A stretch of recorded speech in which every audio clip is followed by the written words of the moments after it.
चतुर्थी की पूजन में जो आप आखा दाना रखते हो, गेहूँ वगैरह कुछ भी जो भी रखते हो, उसकी बड़ी महत्वता होती है महाराज। यहाँ तक कहा गया है, चतुर्थी की कथा तो आप लोग पढ़ते होंगे, जो लोग पढ़ते हैं उनको मालूम होगा। चतुर्थी की कथा में लिखा है, चौथ माता के व्रत में वर्णन किया गया है कि वो आखा दाना जो रखा जाता है, मान लो कोई जरूरी काम होता है तभी आखा दाना को रखा जाता है, संभाल के रखते हैं कि हम इस काम के लिए जा रहे हैं और हमारा ये कार्य सफल होना चाहिए। तो जिसने चतुर्थी का व्रत करा है, जिसने चंद्रदेव का पूजन करा, चतुर्थी का व्रत करा, वो गणेश जी से विनती करके वहां से 2-4 आखा दाना उठा ले, और जो व्यक्ति का काम अटक रहा है अपने ही घर का, पर दूसरे कुल को नहीं देना, अपने ही कुल के अंतर्गत जो काम अटक रहा है उसकी जेब में, उसके पल्लू में उस चीज़ को रख दिया जाए। तो चतुर्थी जो अगली आती है, जैसे आप महीने की करते हो तो महीने की, और आप जैसे करते हो कि 4 अलग बड़ी बड़ी चतुर्थी करते हो तो उसके अनुसार आपका कार्य सिद्ध होता ही है। उस आखे दाने का इतना महत्व होता है क्योंकि चतुर्थी का व्रत करने वाली माता जब व्रत करती है तो स्वयं चतुर्थी की कथा में लिखा हुआ है कि पार्वती जी गणेश जी से चतुर्थी की कथा बचवाती। तो चतुर्थी की कथा जब होती है तो उसको स्वयं गणेश जी बाच रहे हैं। तो व्रत कौन सुन रही है? माता पार्वती। और आपने जो आखा दाना लिया वो गणेश जी के भाव से लिया, गणेश जी से निवेदन करके, विनय करके, प्रार्थना कर उसको प्राप्त किया। तो जिनकी यहाँ संपदा की कमी होती है, वैभव की कमी होती है, लक्ष्मी की कमी होती है, प्रतिष्ठा की कमी होती है, धन की कमी होती है, उसके लिए बुधवार के दिन अगर शंकर पर 1 लोटा पानी चढ़ाया जाता है तो जिन लड़कियों का विवाह नहीं हो रहा, जिन बच्चों का विवाह नहीं हो रहा, उन बच्चों के भी विवाह हो जाते हैं। हमारा वृद्धि से मतलब होता है जिस कन्या या वर का विवाह नहीं होता, 40 साल हो गए या 30 साल हो गए, या जब 28 के बाद में लड़का लड़की क्रॉस हो जाए कि 29 में, 30 में, 32 में, 34 में, 40 तक पहुंच गए और विवाह नहीं हो रहा है, तब बेलपत्री के जो पेड़ होता है, वृक्ष होता है, उस वृक्ष की जो डाली होती है, उस डाली के मनकों से जो माला बनती है, बाजार में भी मिल जाती है बेल की माला, उस माला को भगवान शंकर को समर्पित कर कर बेलपत्री के वृक्ष के नीचे बैठ कर भगवान शंकर का पंचाक्षर मंत्र का जाप करना है। कौन सा मंत्र है? पंचाक्षर। पंचाक्षर मंत्र कल बताया था, नमः शिवाय।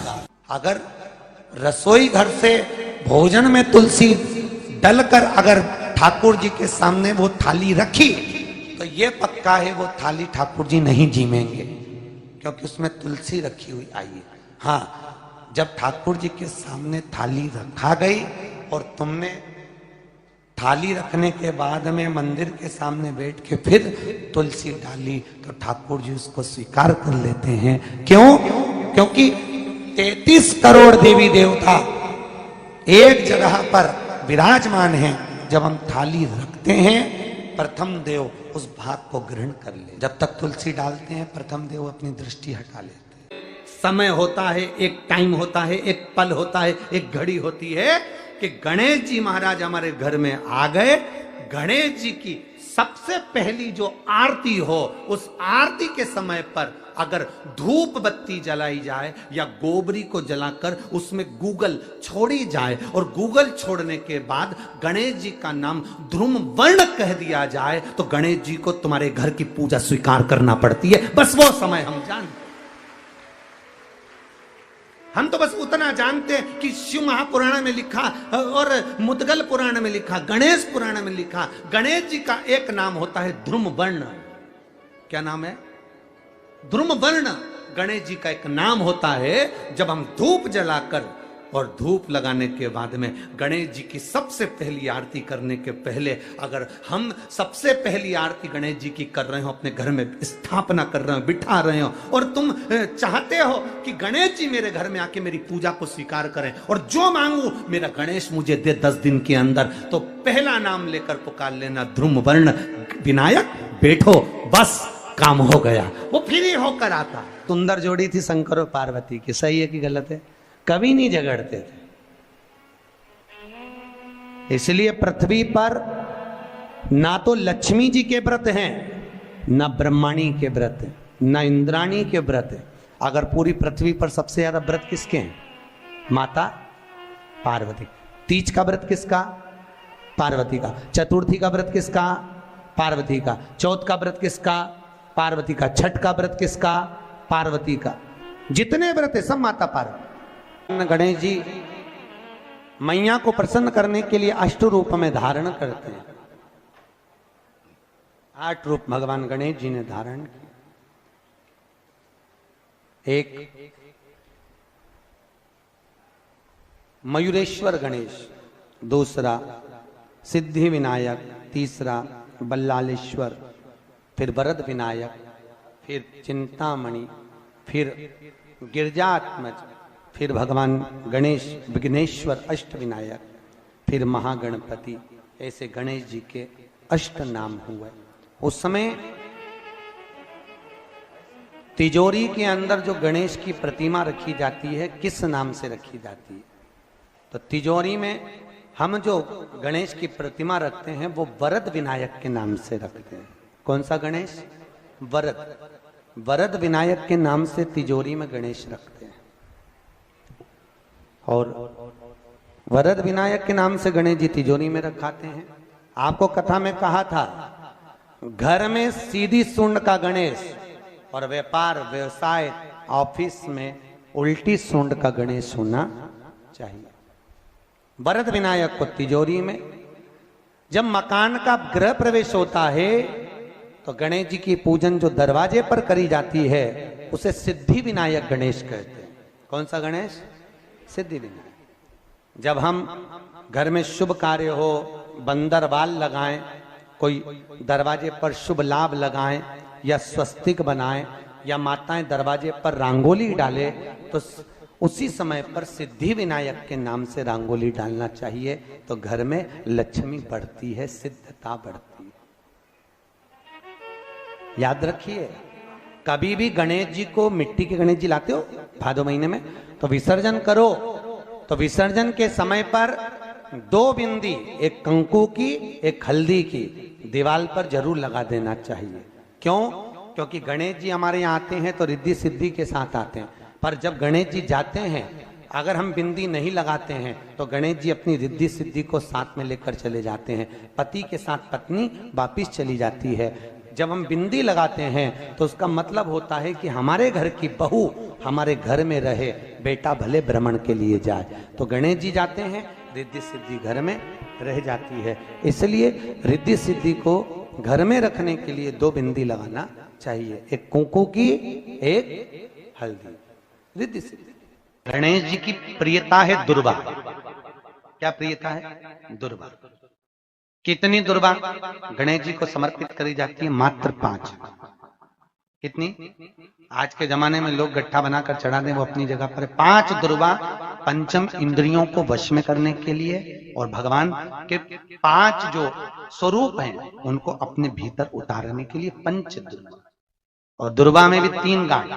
जब दुर्वा समर्पित करी जाती है तो उसमें नीचे दुर्वा की डंडी पर गांठ रहती है, 3 छोटी छोटी गांठें होना चाहिए। चतुर्थी का जो व्रत करने वाली होती हैं, जो चतुर्थी का पूजन करने वाली होती हैं, उनके भीतर का एक भाव होता है कि जैसे ही शाम का समय आए चंद्रदेव का पूजन करें। चंद्र जब प्रकट हो जाए, कलश भर लिया, उसके नीचे आखा दाना रख दिया, चावल गेहूं जो भी आप रखते हो पूजन के लिए, ऊपर पात्र आदि रख दिया, जलाशय, फिर अपन ने घी का दिया लगाकर पूजन भी कर ली। तो जो चतुर्थी का पूजन करने वाली होती है, जो चतुर्थी का नियम व्रत धारण करने वाली होती हैं, बड़ी बड़ी चतुर्थियां करती हैं या उसका नियम धारण करती हैं, तो चतुर्थी का जो पूजन करती है वो किस चीज के लिए होता है? केवल संतान, पुत्र, परिवार, हमारा कुटुंब, हम जिस कुल में हैं, हमारा कुल वैभव की ओर बढ़े, संपदा की ओर बढ़े और उसकी आयु बढ़े,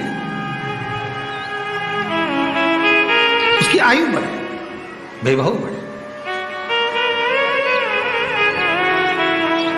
बहुत ध्यान दीजिएगा महाराज। चतुर्थी की पूजन में जो आप आखा दाना रखते हो, गेहूं वगैरह कुछ भी जो रखते हो, उसकी बड़ी महत्वता होती है महाराज। यहां तक कहा गया है, चतुर्थी की कथा तो आप लोग पढ़ते होंगे, जो लोग पढ़ते हैं उनको मालूम होगा।